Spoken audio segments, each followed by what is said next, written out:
We've got a very special guest on our Cannabis Coast to Coast News one-on-one this week. It is Morgan Fox, the political director of NORML. And Morgan, as the founder of Cannabis Media, I'm certainly happy to be talking to you this morning. Lots going on down there in Washington, D.C., isn't there? Well, thanks for having me as always, Jimmy. Yeah, I mean, in some aspects, there's a lot going on. In other aspects, there's really nothing going on. We're entering into campaign season, which means that since the Congress was able to narrowly avoid a government shutdown, now we're in a point where all eyes are on the elections, and I think it's very unlikely that we're going to see any real legislative movement in the next couple of weeks. But we have seen some movement leading up to this point, and I think that it is positioning us very, very well for the post-election period when, I think it's anybody's guess what could happen, and I think it's largely dependent on the results of both the presidential as well as congressional elections. But that's really going to change the dynamic in terms of what sort of cannabis-related legislation we might be able to see in the remainder of the 118th. And then it's also going to change the dynamic about how preparations are being made for the 119th Congress. Yeah, and as a lame duck Congress, I'm not quite sure in this current environment that's going to be. They're not going to be very busy. Let's just say. What am I accurate on that? You think? I think it's anybody's guess. Congress could be very, very busy in a number of different ways. I mean, who knows if it's going to be cannabis related? But I do know that from my conversations with lawmakers, that there is appetite to continue moving standalone cannabis policy reform across the finish line. Obviously we're going to have to be talking about another round of appropriations, but I think it's much more likely that we're going to get another continuing resolution and push the entire conversation around appropriations issues into the FY25 negotiations. That could be really, really good for cannabis policy reform. But again, we don't know what the political environment is going to look like around those conversations. So it's very difficult to predict. Right. Oh, that's for sure. And I'm not even sure I've got so many questions I want to start with. But since we're already leaning into that direction a little bit, there is definitely both sides of the aisle candidates are all basically saying they're supporting the Yes on 3 adult use ballot initiative. The Safe and Smart Florida folks put out a recent advertisement basically showing former President Trump and Vice President Harris's policy. And also it was released this week where you have Kamala Harris on the NBA Players podcast looking at not looking at the camera, but looking at the host of the show and saying, I think it should be legalized. It really is, I think, the first time I've ever heard a presidential candidate use those words. Is that accurate? Harris in the 2020 campaign said the exact same thing and came out strongly in favor of legalization and decriminalization. Harris also, as a senator, sponsored the MORE Act on the Senate side, which would have descheduled cannabis and regulated it in a fashion. And I think that while, as far as I know, none of the candidates for president or vice president have officially endorsed Amendment 3, they've all made relatively supportive comments about legalization. Only one of them really has a track record that supports those statements. But at the same time, I think that it's really, really important that we're in a position now where, like, the two major party candidate groups are all saying the same thing, that cannabis prohibition needs to end and that people should not be jailed for using cannabis. I think that there's also a significant amount of support for providing states with a fair amount of self-determinism, but also when you look at really what people are saying in terms of policy, having some sort of federal guidelines. But in terms of just what the candidates have said, everybody is united in that people shouldn't be arrested for cannabis. That is fairly historic. I think that a lot of other politicians down ticket in every single race should really be paying attention to that and thinking about their positions. Not just from a political point of view, but from the simple truth that prohibition is a failure, and that continuing to support failed policies is bad for your constituents, it's bad for you politically, and it's bad for our country. Right. That's great. Absolutely. And, I think back to the Farm Bill of 2018 and the Pandora's box that was opened when the Congress allowed hemp at 0.3% defined. And that too is under attack lately. And now we have this cottage industry, if you will, of Delta 8 products that are designed to attract younger people to them, unregulated, unlicensed, and they're available at gas stations, convenience stores, and smoke shops. And at least now there is someone in our government who recognized that, you know what, we got to do the job that the Farm Bill wanted the FDA to do when they first passed it, but they never did anything over the last 6 years. So let's talk a little bit about Senator Wyden's bill. And is that a helpful thing at this point? So Senator Wyden introduced a bill that would more or less regulate intoxicating cannabinoids, regardless of their source of derivation, whether it's from cannabis or hemp. But these are specifically focused on products that have been an outgrowth of the hemp industry, really. There was no legislative intent for intoxicating cannabinoids, et cetera. So the thing about the Wyden bill, though, is that it actually does not regulate synthetics. It regulates hemp-derived products, and I think that that's a really big difference because the vast majority of Delta 8 products out there, I would say like 99.99999%, are synthesized from CBD that was itself derived from hemp. So the Wyden bill would not, enshrine those sort of products with any sort of protection. And in fact, that despite a lot of claims in the hemp industry that the Farm Bill legalized these, there was certainly no indication of legislative intent around that. And the DEA has said on several occasions that no, these products are not legal. That being said, we have seen federal courts that said yes, they are legal because of the Farm Bill. So it's a pretty confusing place that is, I think, really in need of legislative clarification, as well as regulatory control on the part of the FDA and other federal agencies. I think that the recognition of this, because there have been good actors in the space, but there have been a lot of bad actors in this space. As you mentioned, people that are selling like garbage bathtub products that are being produced by people with no knowledge of chemistry. Right. That are being slapped into mass-produced packaging that's got cartoon characters on it, and that is masquerading as licensed and regulated and tested cannabis products. We see a proliferation of these products in places that don't do any sort of ID testing. And so I think that there's a universal understanding that there needs to be some form of regulation. Obviously, we understand from the history of prohibition that total bans on such substances don't work at all. And in fact, are counterproductive because they create a situation in which producers start basically playing a game of whack-a-mole with regulators.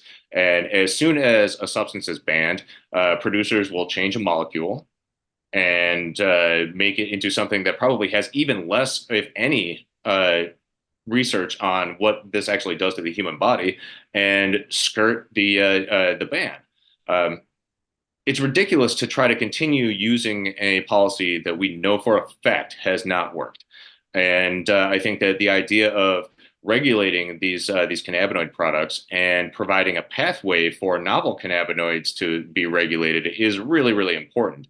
Also, providing states with the opportunity to be able to do so themselves without too much federal interference is really important as well. And that's something that I think is a really good point about the Wyden bill. Another great thing about the Wyden bill is that it starts instituting universal labeling for packaging. Largely informed by ASTM, which has been working on developing standards for cannabis across the board, whether it comes from packaging and labeling to manufacturing to facilities design, et cetera. All these things are really, really important to start including. So I'm glad that Congress, and in particular Senator Wyden, have really started looking to ASTM as a good source for where the federal government can start when it's crafting its own standards that can then be applied to the state level in varying degrees. Yeah. You mentioned a knee-jerk reaction to try and get rid of all of these. You put them, the saying, it takes one bad apple, right? And then everybody has to be punished for that one bad apple. Governor Newsom in California decides he would just take his executive privilege and pretty much stop the hemp market in his state. A lot of people, a lot of criticism, needless to say, and justifiably so. What do you know now about this? Because I know the hemp world is trying to get a temporary restraining order on that executive order to keep their industry alive. Isn't that what's going on in California now? Well, I think that the blanket ban on non-intoxicating hemp-derived cannabinoids is really problematic. Um, at the same time, there is a serious need to protect consumers, and these products are completely unregulated. They're completely untested. A total ban, I don't think, is necessarily good policy, but at the same time, until we can develop a regulatory structure, in some cases, I think that, at least in the case of California, I can at least understand why they moved in that direction. Not to mention the fact that a lot of these, fly-by-night operators are directly competing with regulated, tested producers Yep. that have to jump through all sorts of regulatory hoops in order to bring a relatively safe product to market. And by allowing people that may or may not have consumers' best interests in mind and that have zero government oversight whatsoever to basically edge into and then dominate that market is simply bad for public health. So, again, total bans are probably not a good idea across the board, but I do think that we need to start looking at creating regulatory pathways to move any sort of cannabinoid products, but particularly intoxicating ones, into the legal and regulated market, but do so in a way that puts consumer safety first. Right. And that's it. That's the job of the lawmakers, to keep the public safe. I certainly understand that. But I also think that there's some built-in human nature things that happen in this world. And that includes cutting corners and figuring out the quickest way to get a buck. Morgan, that has not changed. That has always been part of human behavior. And it has reared its ugly head in this industry. And it actually, in a lot of ways, I think, pit both two different sides of the plant against each other. And I'm not, me with it, I'm the conspiracy theorist. I really think that this may have been their plan all along. This will be the best way to keep it as difficult as possible to make it. So let's put the hemp people against the marijuana people and, see how they do with that. I mean, from my perspective, I don't think that was a long-term plan. I think it was opportunism. But I do think that it is important that you brought that up, because I think that a lot of people that are trying to protect their hemp businesses by fighting against legalization are going to quickly discover that the bedfellows that they've made during this are not going to protect them. They're not going to help them, and are going to turn on them as soon as it's convenient for them. I mean, we were seeing this right now in Arkansas, right now, when in 2022, a contingent of folks that were in favor of legalization, but were not in favor of that measure, partnered up with folks like Project Sam and the other members of the coalition that were trying to oppose adult use in Arkansas. And were able to effectively scuttle that bill and make it go down by fairly decent percentage points. And then 2 years later, some of those same people are trying to expand and improve the medical program, and you see their former bedfellows in the anti-legalization campaign turning right around and trying to shut down the initiative that they're working on to expand access for patients. So, be careful who you make deals with. That's why I'm not making deals anymore. I gave it away too many years, and now I'm actually trying to work with partners, and I don't make any decisions anymore. We're seeing the exact same thing in Florida now, where certain hemp product producers or retailers are partnering with the opponents of Amendment 3 because they're worried about the creation of a monopoly, which is actually inaccurate. There are a number of operators existing in Florida, and the legislature can expand the number of licensees, as they've done in the recent past. And I think that a lot of these folks really truly believe that Ron DeSantis is going to have their back after, if they're successful in defeating Amendment 3, which I really don't think they will be, judging from the recent polling and from just the groundswell of support that we've seen, as well as, the support from former President Trump and other corners as well. I think that the folks that are shelling out money to try to protect their little niche of this a consumer irresponsible industry are going to find themselves in a really bad position if Amendment 3 fails, because I predict that the very next day you're going to see legislation that is heavily restrictive of the existing hemp market or hemp derived products market or hemp synthesized markets product that is going to be even worse than what DeSantis vetoed earlier this year. With all this evidence and all this history now, and to me, it's so simple. It's the same plant. It's the same plant. Yes, it needs to be regulated. Yes, both sides of the aisles and the industry believe keep it out of the kids. We need to regulate it. They just have no clue on what they're regulating. And that continues to be my biggest issue is take the time, do the due diligence, and learn about what this plant and how it interacts with all mammals, not just humans, all mammals, because God put it on this earth for a reason to help people and serve as a medicine. And yet still it's being vilified. It's being called taboo. It's resurrecting the reefer madness stigma that's been alive forever. I'm just tired of it, Morgan. And you're much younger than me, so you probably don't get as tired as I do because I've heard it for too many years. But we've made such progress. 15 states since 2019, right, have gone adult use legal. And yet, bang, the door stopped on that green rush. Frustrating as all hell to me, anyway. Well, I mean, I think that it was a kind of a misnomer to consider it a green rush. I think there was a lot of, excitement in investor circles. A lot of people were really hyping up like what the industry was going to become, how much political support there was for it, without really looking at the history of this. I mean, you say like, you're tired of this. I've been doing this since 2008, and I'm exhausted. I've been talking about it since 2018, and I'm exhausted too. But Yeah. I got But I 40 think that years on you.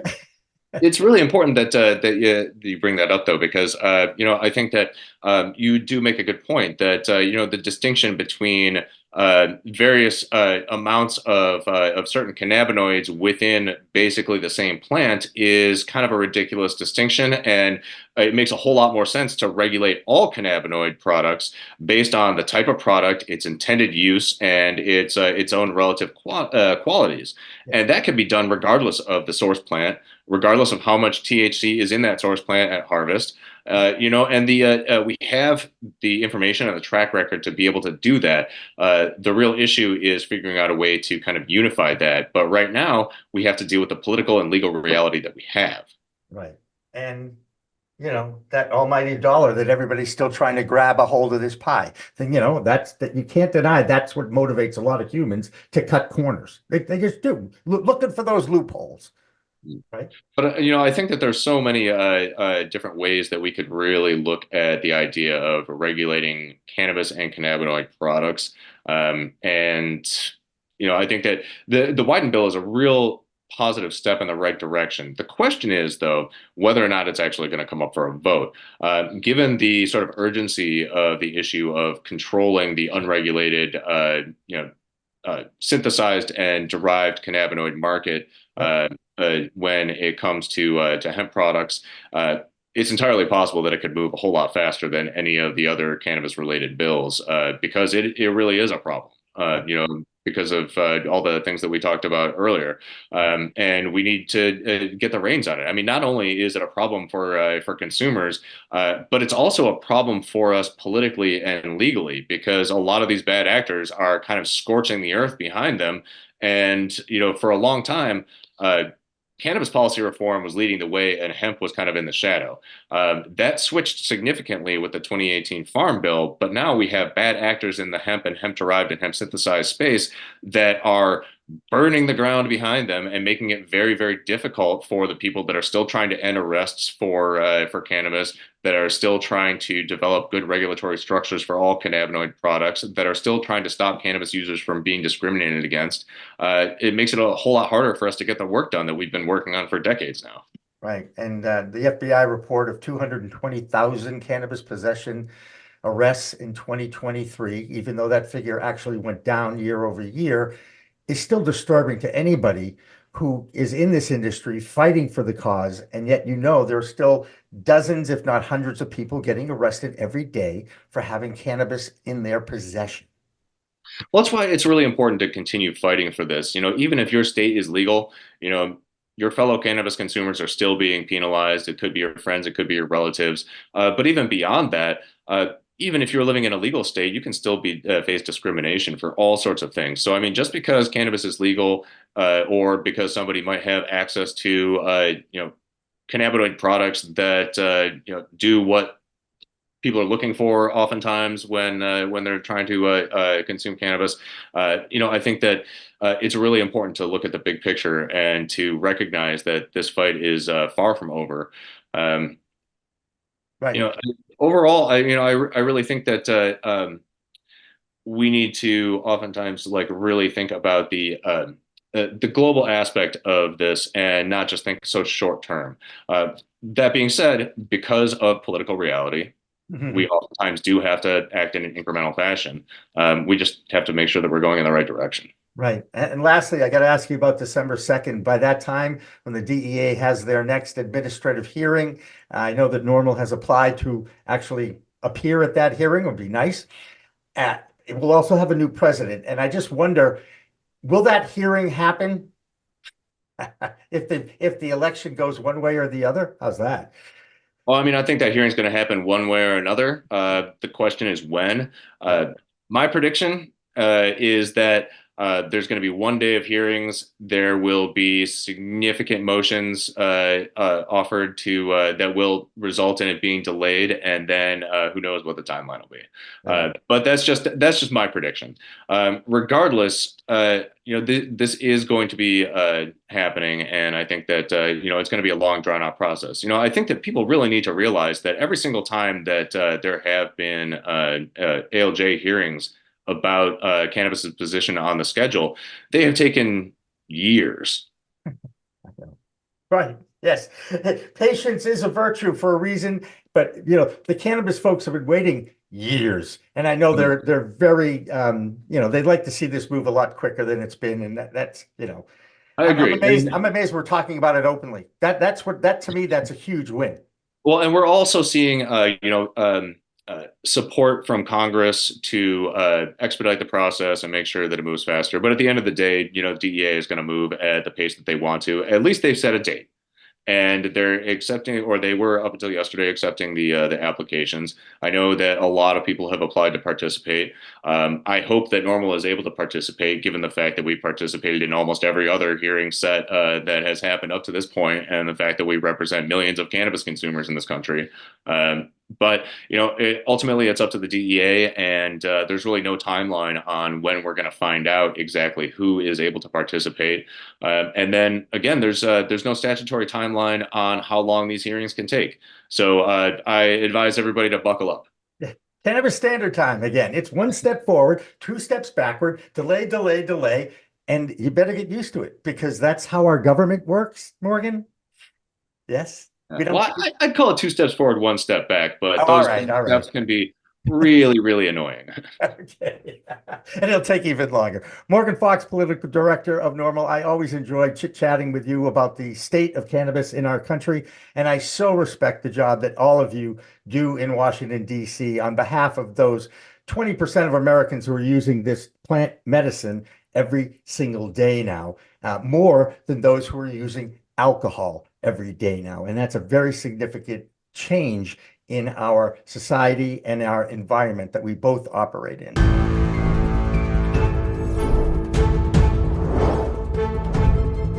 I think I messed up. Did you know there's a place that covers all the cannabis news you need? Welcome to Cannabis Media, your go-to for all things cannabis. PCM is the CNBC of weed, bringing you the latest news and talk shows with a twist.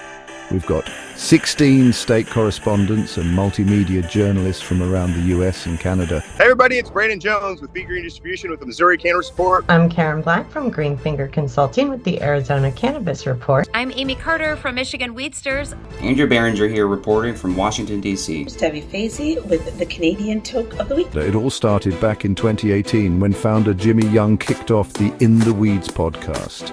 His mission? documenting the fight to end cannabis prohibition.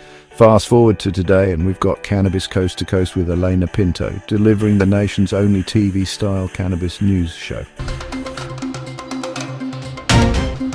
Hi, everyone. Welcome to another edition of Cannabis Coast to Coast News, Pro Cannabis Media's weekly roundup of the news from the industry.